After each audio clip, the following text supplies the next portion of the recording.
We are in Yerushalayim for a few months already. We are in the middle of a battle. I would say a struggle for survive or for keeping Jerusalem, first of all, united, and secondly, a Jewish city. It's not so obvious because, unfortunately, we see how slowly our enemies from inside and from outside are succeeding in changing the reality in Jerusalem in a way that Jerusalem, that we all know as a united city, as a Jewish city, is no more a united city. Is no more, in some areas, a Jewish city. And I will explain. I will give examples for what I've said because, again, I believe it would be shocking to some people to hear, it's not united. Of course it's united. 1967 we released East Jerusalem and therefore it's a united city. But no. For over already 5 years, there are neighborhoods in Jerusalem that Jews are not allowed to enter by decision of the Jewish government. I will call it an anti-Semitic decision, or maybe I will say it's kind of a racism against Jews by a Jewish government. 8 neighborhoods, the Jews are not allowed to enter since 5 years ago, I just said, because the government of Israel, or the Prime Minister of Israel, I would say that like that, decided to copy what the previous Prime Minister, Arieh, did in Gush Katif.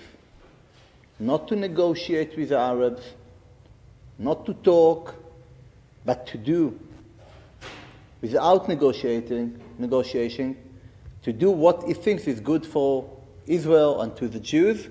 And unfortunately, the same like Sharon did in Gush Katif, that it was a crime, as I see it, a crime against the Jewish nation of transferring and throwing Jews out of their houses from Gush Katif, the Gaza Strip, and from north of Samaria. This is what today and the last 5 years is happening in Jerusalem. Without negotiating, without really coming to the public, coming to the Jews, coming to the Knesset even, the government of Israel decided de facto, to put signs 6 meters tall, 2 meters wide, saying no entrance to Israelis. This is in the middle of Jerusalem. But who is living in these 8 neighborhoods? Israelis. But what Israelis? Arab Israelis. So Arab Israelis are welcome to go to their house, in and out, and to visit their friends that live in these 8 neighborhoods. But if you are a Jew, at the entrance to these 8 neighborhoods, there is a checkpoint that was put there by the Jewish government, by the Jewish police, and these policemen that are standing there are stopping Jews and not allowing Jews to enter. Not just civil Jews, like me or you, but also the police is not entering there. And also the Jerusalem bureaucrats and the tax authorities and the water company and the electricity company.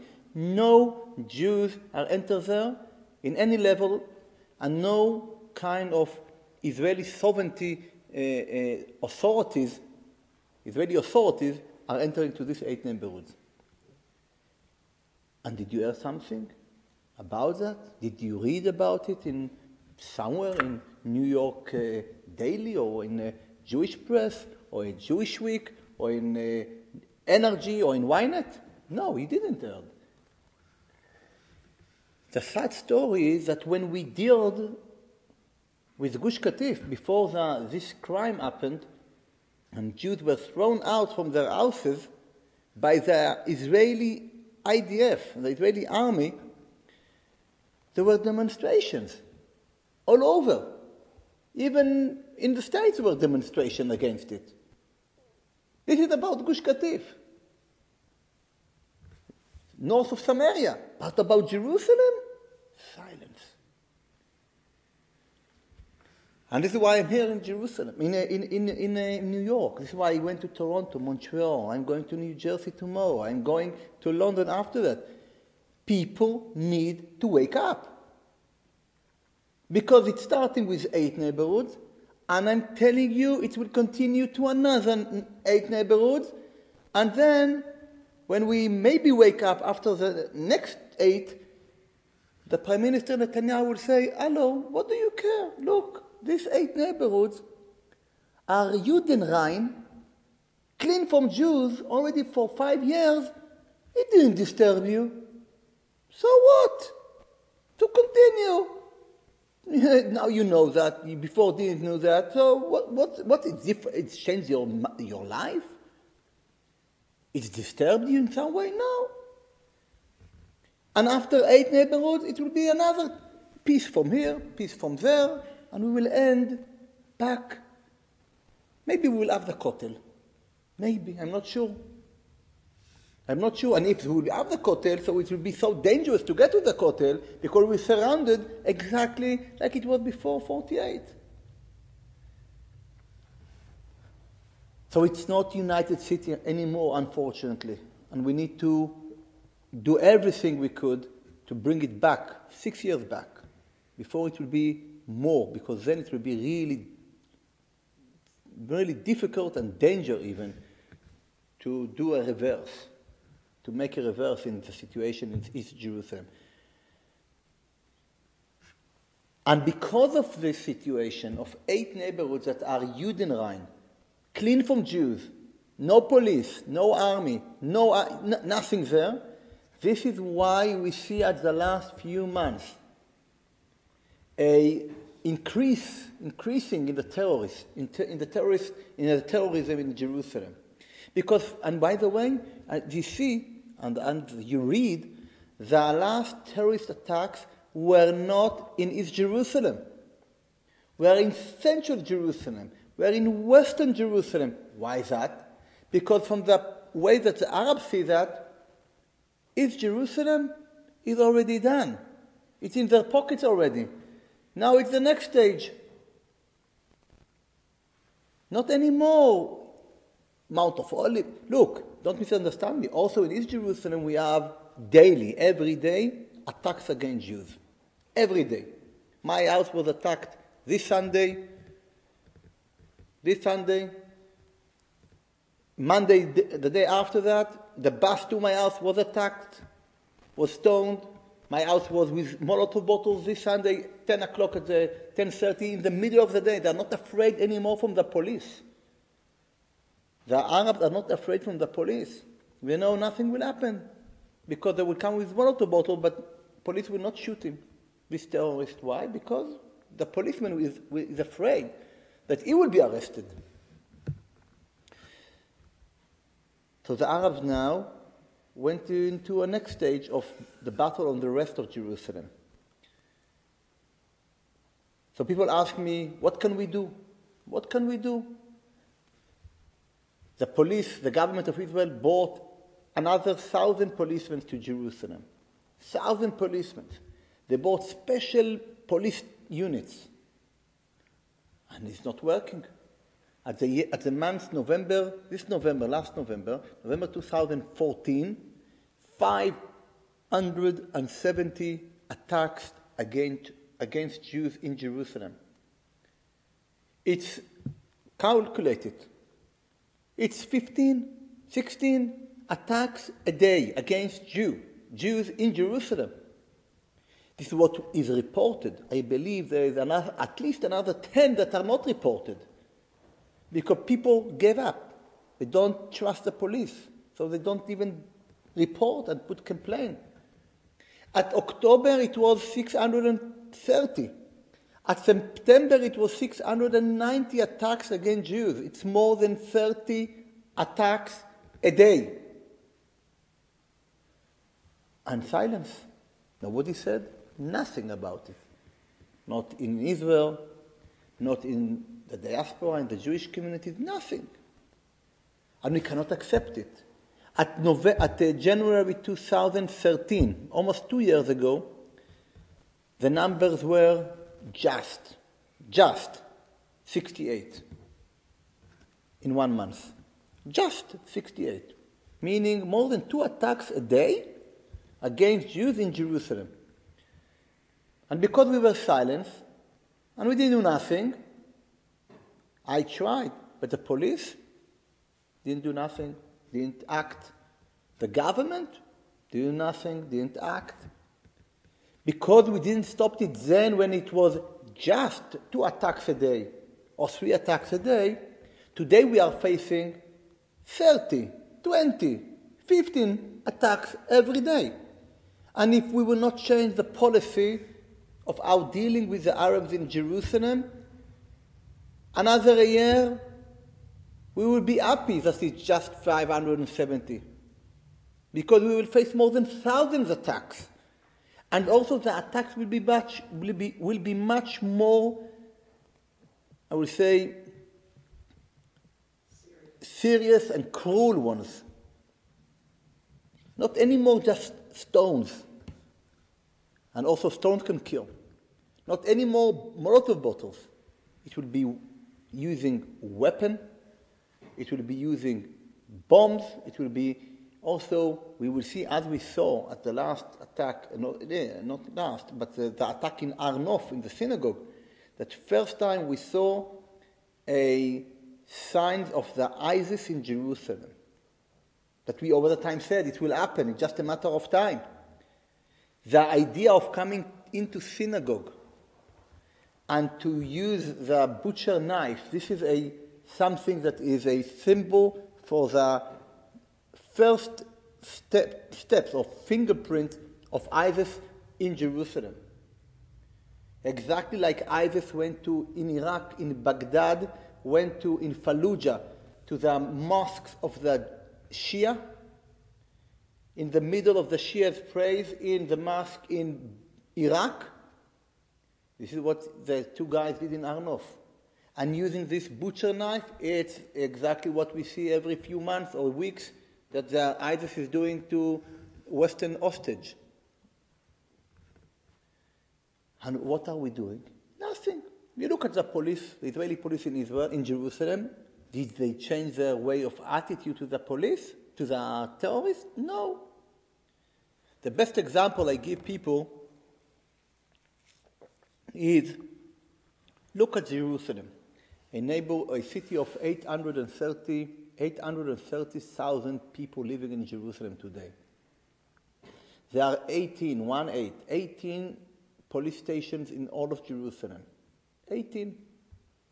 There is not even one police station in one Arab neighborhood. How come? How come? The place that is the most danger, the neighborhoods where most of the criminals are going out from, there is no police station there. There is no enforcement of the law. So if people ask me, okay, what can we do? I tell them, take the 1,000 policemen back to where you brought them from, to the Galilee, Tel Aviv. We don't need them in Jerusalem. We don't need special units in Jerusalem or extra ones.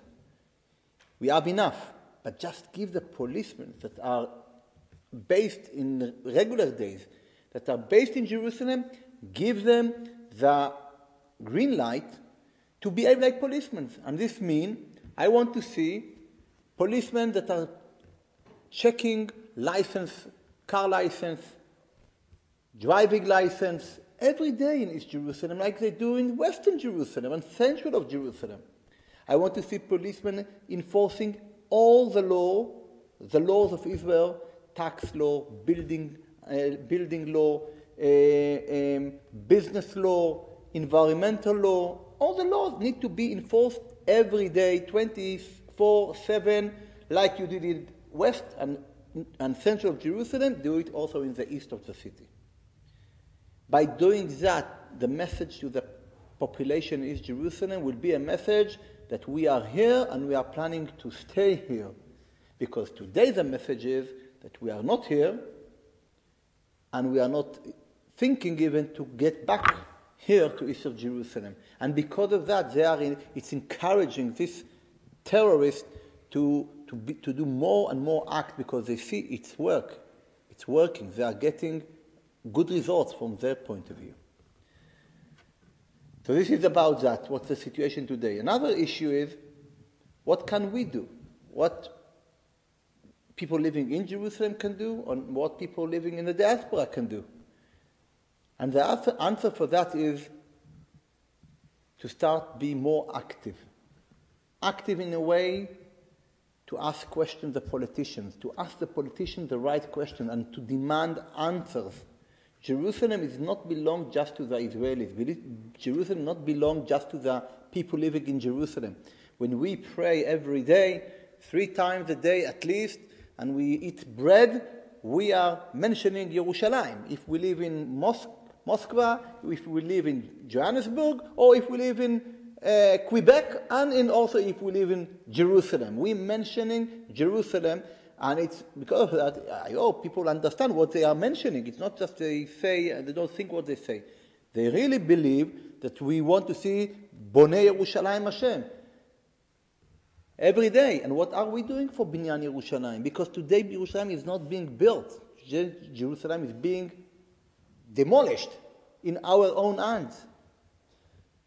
So if we really davening and praying and asking Kadosh Baruch Hu to Bonei Yerushalayim, what are we doing for that? What is our ishtadlut? What are we trying to do for that? And I think first to think about Jerusalem. It's the first thing, just to think about that and to pray more for Jerusalem and to pray more for the people living in Jerusalem. But secondly, it's also acting daily, weekly, for the sake of Jerusalem. And I will give a few examples. When politicians are coming to New York, so people meeting them, politicians from the left, from the right, everybody coming here. You need to ask the question, the people that are responsible to what we are facing today. What we are facing today in Jerusalem, as I described before, was possible.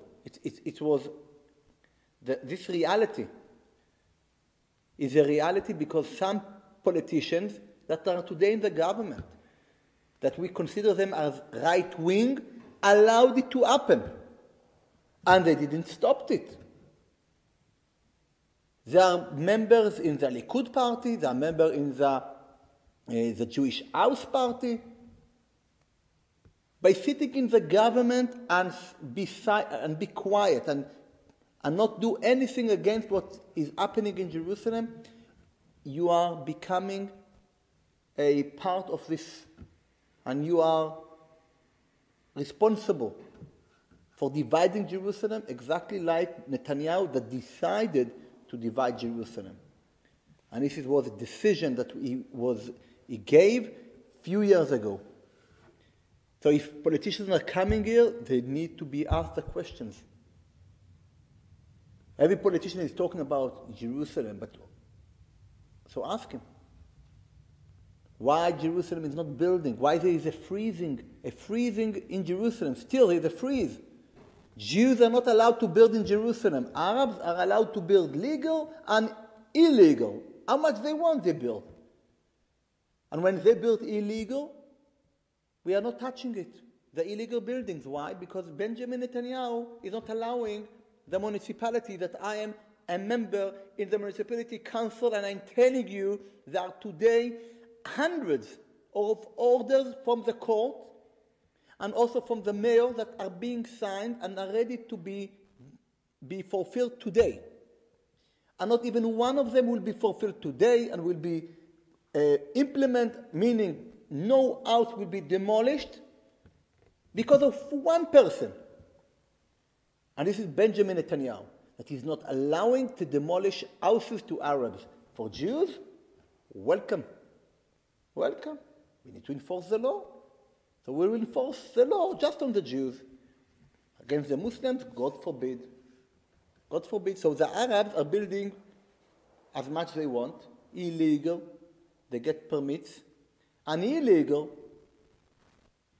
And in this way, what's happening is that at the last 10 years, the demographic of Jerusalem is not at all, the direction is not at all good.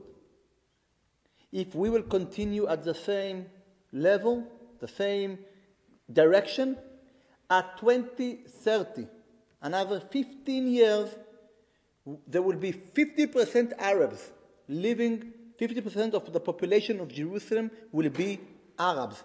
And the ones to be blamed are two people, the Prime Minister and the Mayor of Jerusalem.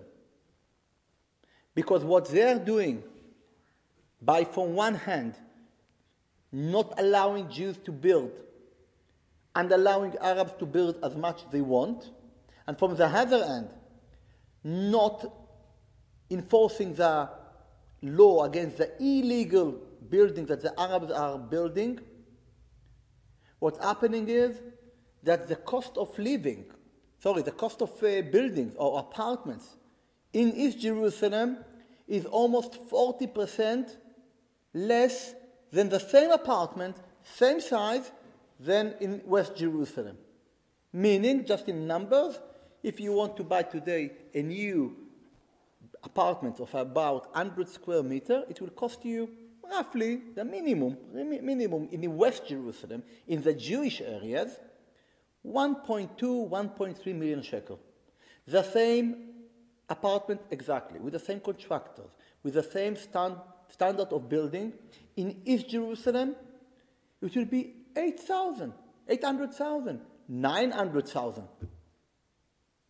So what's happening? Arabs are moving to Jerusalem because it's so cheap. And Jews, people that were born in Jerusalem, people that are making Aliyah to Israel and want to live in Jerusalem, students that come to study in Jerusalem and want to stay in Jerusalem and get married in Jerusalem, cannot afford to stay in Jerusalem because it's so expensive. And we should blame on that. It's the mayor and the government and the prime minister.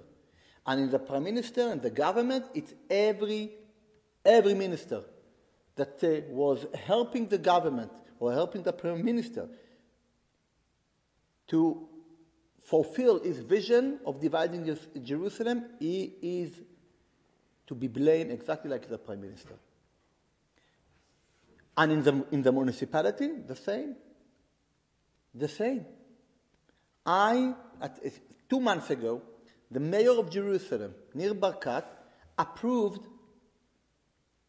a new master plan for a new neighborhood for Arabs of 2,500 apartments in an area that is today green area, open area that is between Area B, that is outside Jerusalem, and there is a village called Abu Dis, and it's between Abu Dis, that is Area B, and between a Jewish neighborhood called Armon HaNatziv.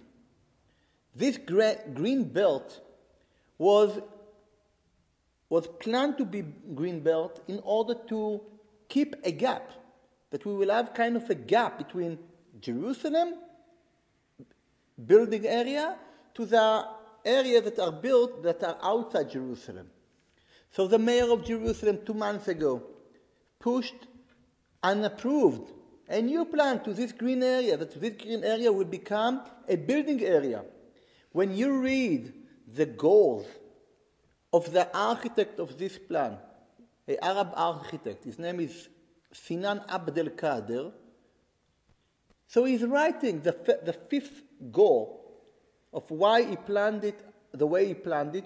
It's written there, to create a one urban area that will start in the areas behind or outside Jerusalem, not to east of Jerusalem, to central of Jerusalem. This is what he wrote, black and white.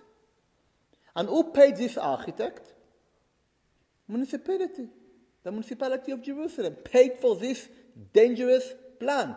This dangerous plan came to the local committee, and I was member there, and I voted against, and I fighted against. And after the mayor put all of his pressure to approve it, I sued him and I took him to court. Because Jerusalem is above everything, above politician, above coalition, above parties. I'm praying for Jerusalem for all of my life. This is now because I'm in the coalition. I will now maybe be more danger or more sensitive to what the mayor will think about me. Who cares about the mayor? Jerusalem is today belong to us and forever belong to us, and I cannot accept that my name or anyone will be associated of something with something that idea is to harm and to divide the city. So I appealed against him to court. So he punished me. Oy vey Zmir. He took for me some responsibilities as a city council. Okay. When I'm going to sleep every night, I'm happy. I know I did everything that I could in this issue for saving Jerusalem. But then you ask, okay, why am I against that? Maybe it's good to plan for the Arabs. Because I think we need to plan East Jerusalem, even for the Arabs, because this is really a sovereignty step. When you plan an area, it means you are the owner, you are the sovereign. But the question, what are you planning? Who said you must plan it for buildings? Also, green area is planned. The Central Park is planned to be a Central Park. Not all of New York is built with towers. There's green areas, brown areas, there are roads, there's all kinds of parks, and also residential. So this area should be planned. But the green, like the previous mayor of Jerusalem, Uri Lopoliansky, planned it as a green area that should be like a gap, like a bumper between Jerusalem and the Judea and Samaria areas that are in control of the Palestinian Authority.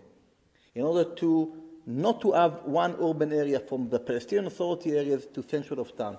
Barkat wanted to be like that. This is why he pushed and approved this plan. That the more problematic with this plan is that if we take this area where this land was approved, so if you look at the area, you see it's already, in part of it, it's already built. It's built with 3,000 illegal apartments.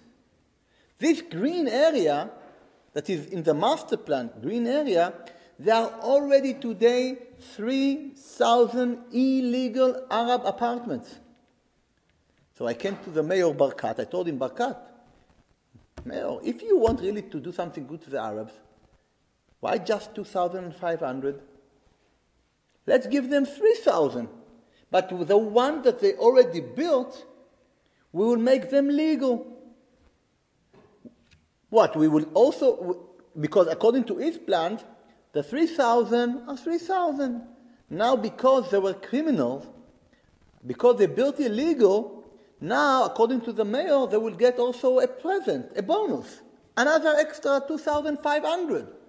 So we're talking about now a neighborhood of 5,500 apartments. Just to understand, it's like twice of Chomat Shmuel, of Ar Choma, the size of Ar Choma.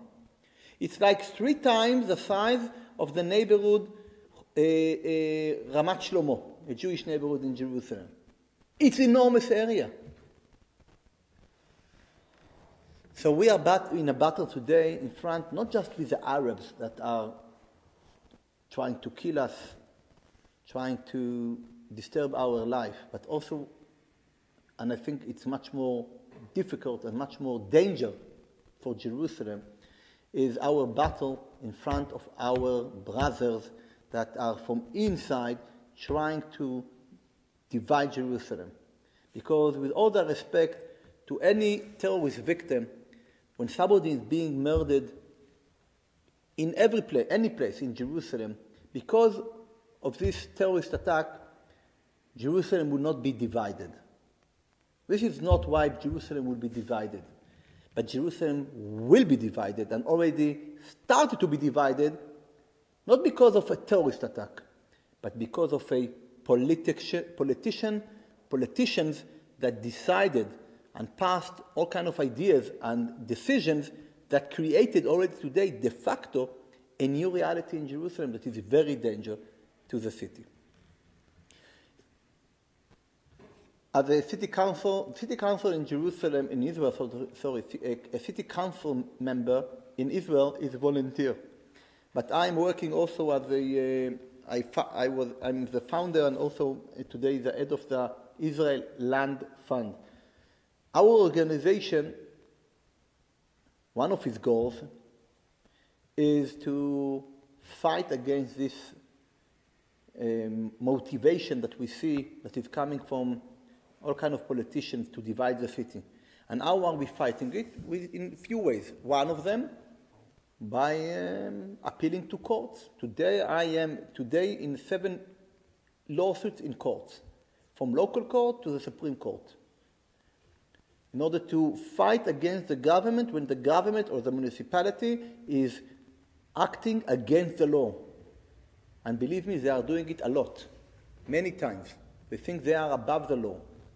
So this is one way. Another way is to educate and to explain. I don't think somebody can understand the danger of what we are facing. Nobody can suddenly decide, I'm going to do something for Jerusalem without knowing that there is reason to do something for Jerusalem, because most of the people in the world think it's safe, don't know that it's going to be divided, it's already divided. So we need to educate. This is what we are doing also now in this tour in North of America. Second thing is to take steps in the ground, meaning to change the reality in these so-called Arab neighborhoods in East Jerusalem. And how we do that? By buying land from Arabs and from churches in the what's called today East Jerusalem, in the Arab neighborhoods. So we buy from Arabs and from non-Jews, and after buying, we're moving Jews inside and creating new areas where Jews live. Why is that? Because once Jews are living in these areas, the first thing that's happening is, because Jews are living here, who is coming after that immediately after 1 hour? The police. The police suddenly is coming. Okay? Thank God, after years that they didn't enter to neighborhoods, suddenly the police is coming. So when they come, they don't have any choice. They need to, if they see a crime happening, or somebody is parking in a place that he is not allowed to, so the police must do the work. Without Jews there, they will not enter there, they will not know what anarchy is in these neighborhoods. This is one. Secondly, is that we are looking for Jewish properties. Jews love Jerusalem long time before I was born, long time before the state was announced and established, long time before anybody heard about Ben Gurion or Chaim Weizmann, and even before Herzl.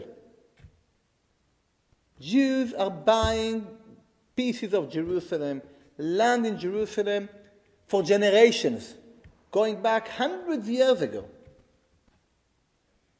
And their land still belong to them. But because of what we call intifada, but let's say it's in the other way, it's all kind of massacres against Jews that were 70 years ago, before there was occupation, 80 years ago, before there was occupation, Arabs are killing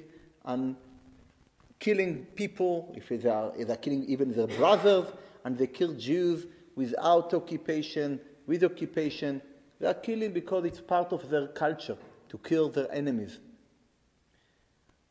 And therefore Jews ran away, leaving behind properties, buildings, land. I'm talking about big numbers. So after the Jews ran away, at 1920, 1927, 1937, all along the history of the Zionism, the last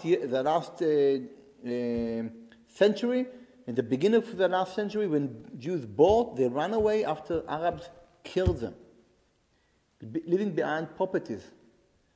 And who is using and living in these properties today? Of course, the families of the murderers. The same Arabs that killed the Jews, after the Jews ran away, they came into the properties. And they are still living in these properties. If it's in Shimon HaTzadik, what the Arab called Sheikh Jarrah, if it's in the Nevi'im street opposite Damascus Gate, what the Arab called Musrara, you go there, you see shops, you see houses with the mezuzah still. The place for the mezuzah is still there. With the Magen David sign, still there. There are synagogues with Arabs living inside. You go to Shimon HaTzadik, you see a Yemenite synagogue and a family living inside. And in the land registry, there's no argument. It's written on the Yemenite family. So we are looking for the people that it belongs to them today. Grandsons, great-grandsons of these people that bought it when they made Aliyah 190, 80 years ago. And once we find the families, and they are spread all over, believe me, all over the globe, we found these people, then we act on their behalf to evacuate the people, the Arabs, the squatters, and then we put again Jews inside these properties. And this kind of action, of activity, it's something that every Jew can participate. And I think it's important. Some people think, I need to be a multimillionaire, a billionaire in order because it's costing a lot of money. So no. There are properties that are very cheap. Very cheap. And by the way, the same thing that we are doing in Jerusalem, in East Jerusalem, we are also doing in the Galilee, in the north of Israel. In Akko, in Jaffa, in Lud. You should know that the situation in the Galilee is worse than in East Jerusalem. In East Jerusalem, there is a majority of Jews living in East Jerusalem. 3,000 Jews are living in East Jerusalem. In East Jerusalem, behind the Green Line. 300,000 Jews, and about 270, 250, maybe even less, thousand Arabs. In the Galilee, there's 70% of Arabs. So we are also acting in and working the same way in the Galilee. And also, of course, in Judea and Samaria. And I think that if we compare what happened in the past in Jerusalem, talking before 1948, Jews that made Aliyah from England, from Georgia, from Yemen, from Hungary, when they made Aliyah, they immediately looked for a way to buy piece of Eretz Israel. And when we go back to 80 years ago, 90 years ago, 70 years ago, we see that many Jews gave a lot of money to the JNF, to the Jewish National Fund. The Jewish National Fund. And today the Jewish National Fund, the JNF, is holding and responsible to tremendous amount of land in East Jerusalem that Arabs are using.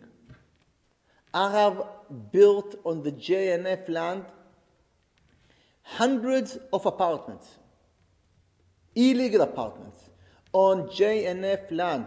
It was purchased at 1927, 1928, and in the land registry of Israel, it's written that it belonged to the JNF.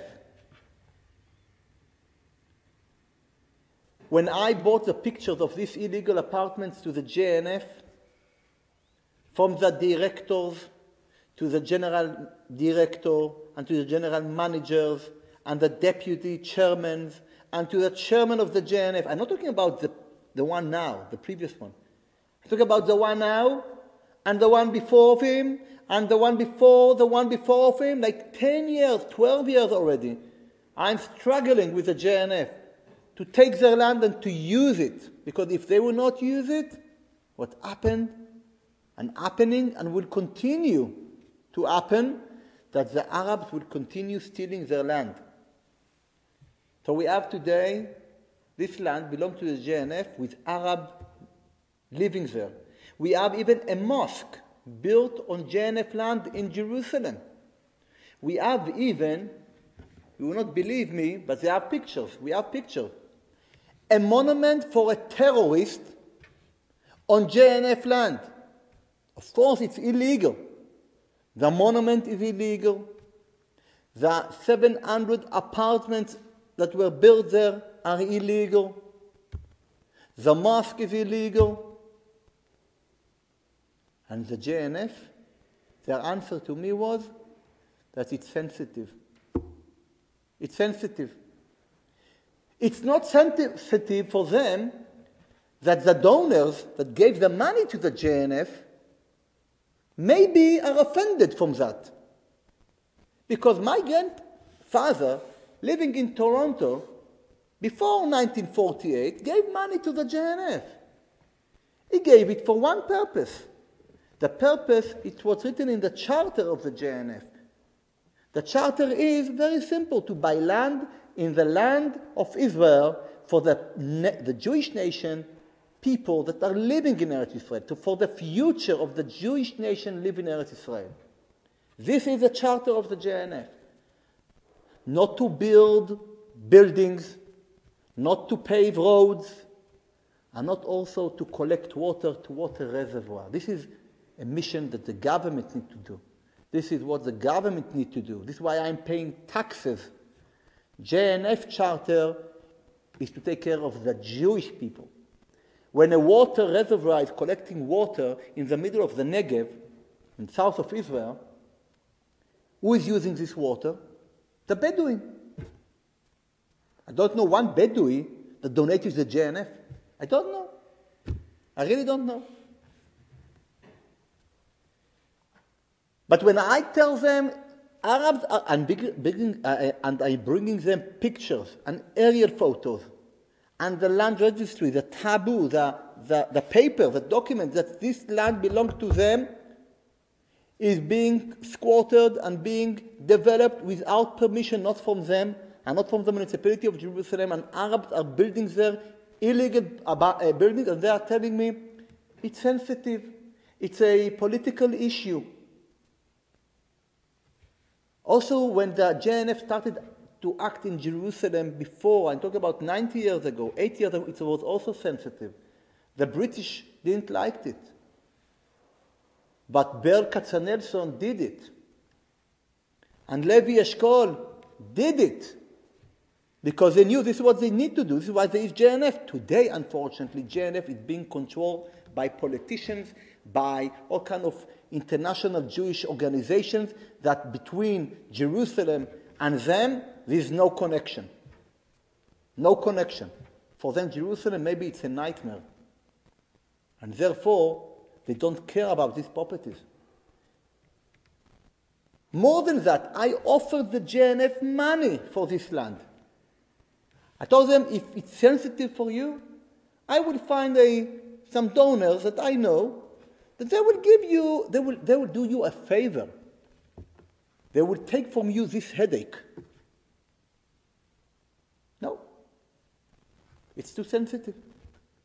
So the money that people donate to JNF 90 years ago, 80 years ago, that was used at 1927 to buy the land in Atarot area, today, thanks to people, donors from all over the world, on this land, Arabs have a mosque, have school, have a terrorist monument, and they have, at least according to 2 years ago, 700 illegal apartments. If you're asking me, I think the source of the problem of JNF is that in Hebrew, in Israel, we don't call it anymore JNF. We call it הקרן הקיימת לישראל, not Jews. And unfortunately, people understand that Israel, not because of Jacob, our great, one of the three fathers, Yaakov, that is Israel. They understand it as Israel, as a country, as a state. And in the state of Israel, we have also Christians and Bedouin and Muslims and Cherkessim and also some Jews. And therefore, they don't see themselves as representing the Jewish people. They see themselves as representing the government of Israel. This is why the JNF took money and gave it to build the Chalutziot. Chalutziot, it's a new settlements that are being built on the border, the Egyptian border in the south. Who are living in these Chalutziot, in these new settlements? The people that the government of Israel kicked out from their houses in Gush Katif. So it means that in order to find a solution to these people that were kicked out from their houses in Gush Katif, in order to find a solution, the government of Israel had to find money. You go now, today, to these new yeshuvim, new settlements in the Egyptian border, you would see you are welcome with big signs of JNF that builds these yeshuvim.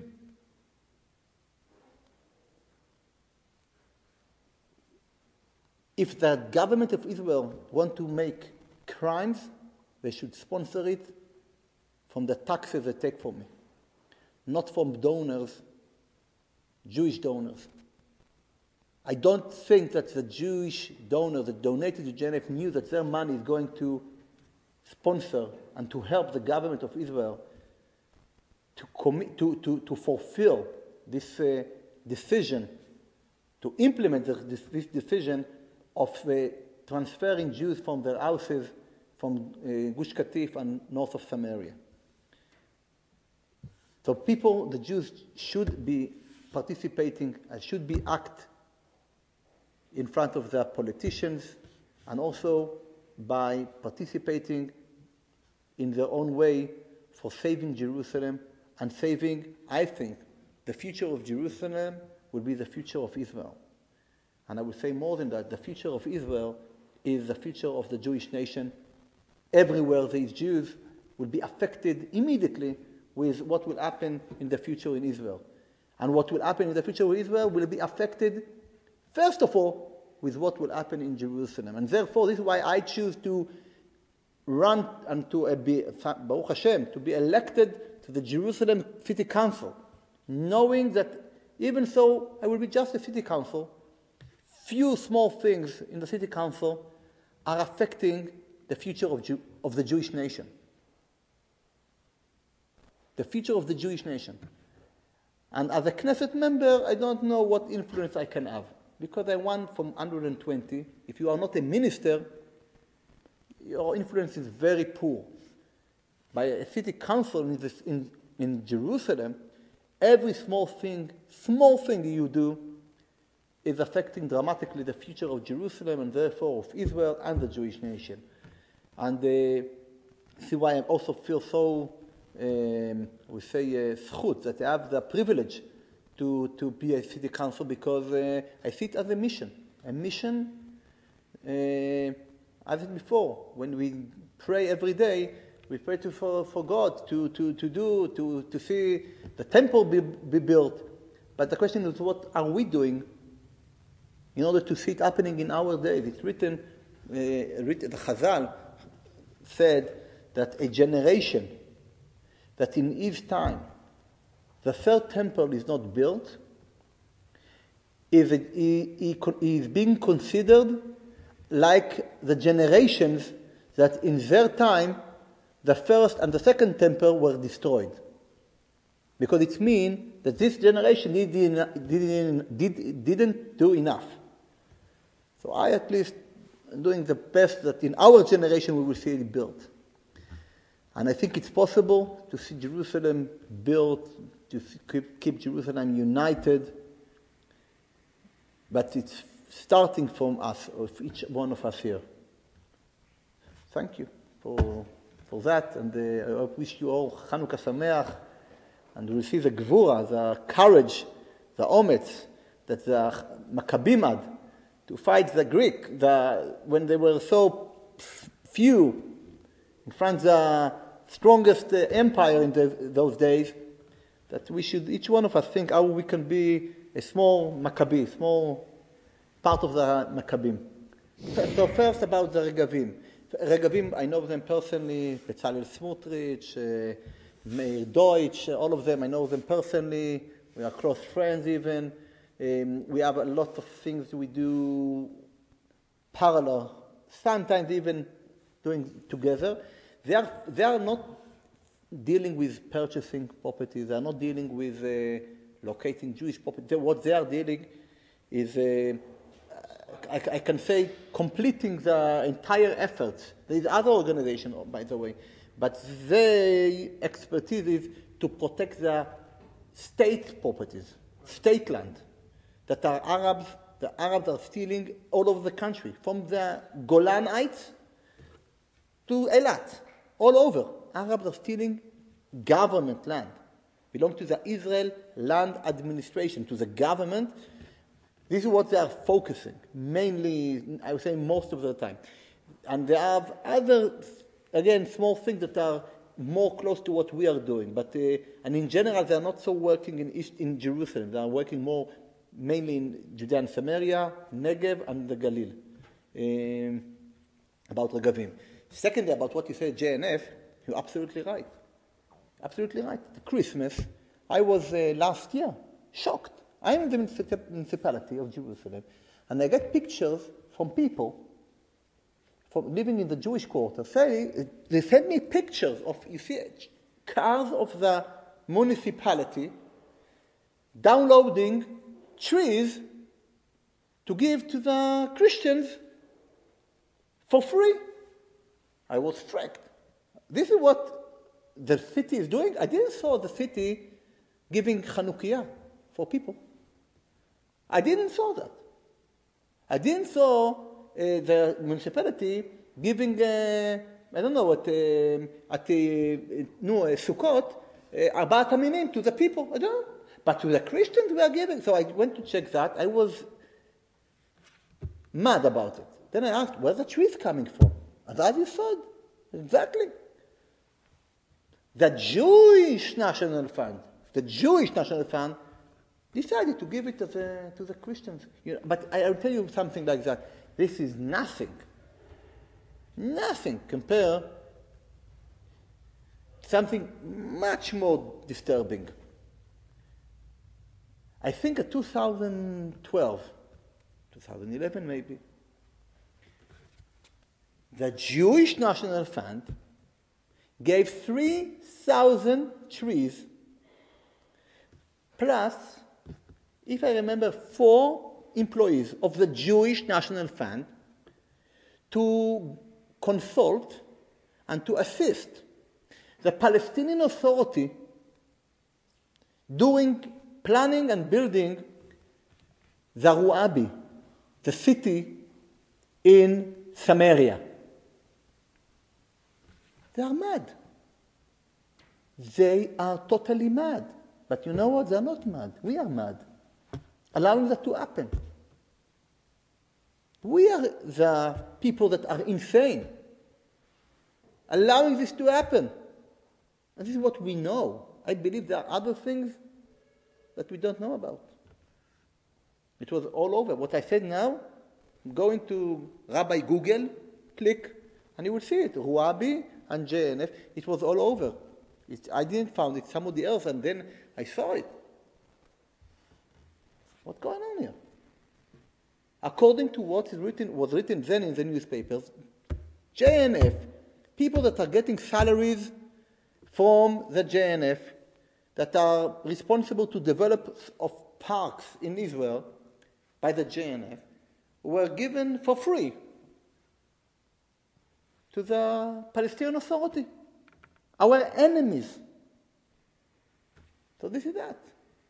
So if you're asking me, if the Prime Minister will continue will be Bibi Netanyahu, I think he will continue with the same direction, because he's doing it already for 2 periods as Prime Minister, the last one and the previous one.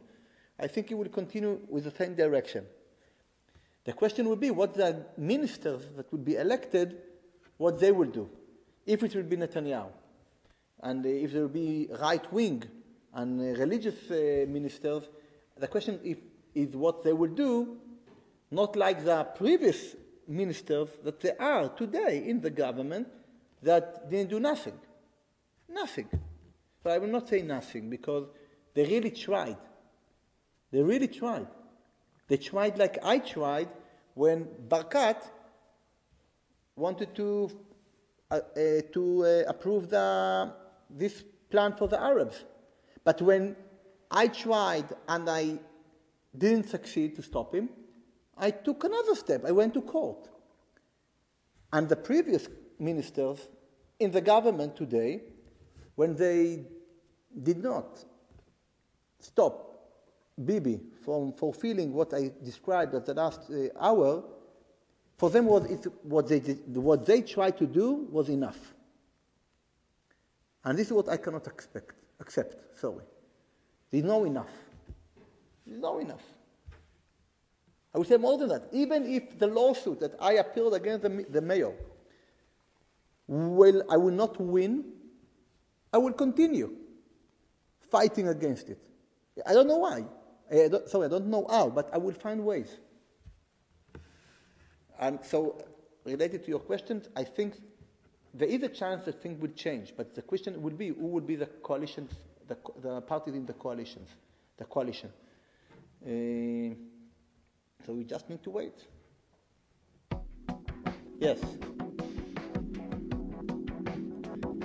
Okay.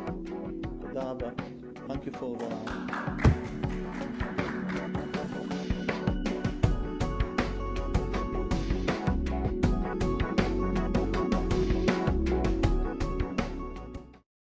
We would be pleased to send a complimentary DVD of this program to anyone who wishes to support JBS, the Jewish Broadcasting Service, with a tax-deductible gift of $36, double chai or more, to the nonprofit organization Jewish Education in Media. Simply visit the JBS homepage and click on the Donate button to make a donation by PayPal or your credit card. And please indicate the program for which you would like a DVD. Or you can send your tax-deductible check made out to Jem, Post Office Box 180, Riverdale Station, Bronx, New York 10471. And again, please remember to indicate which program you would like to receive with our compliments. And we thank you for your kind support.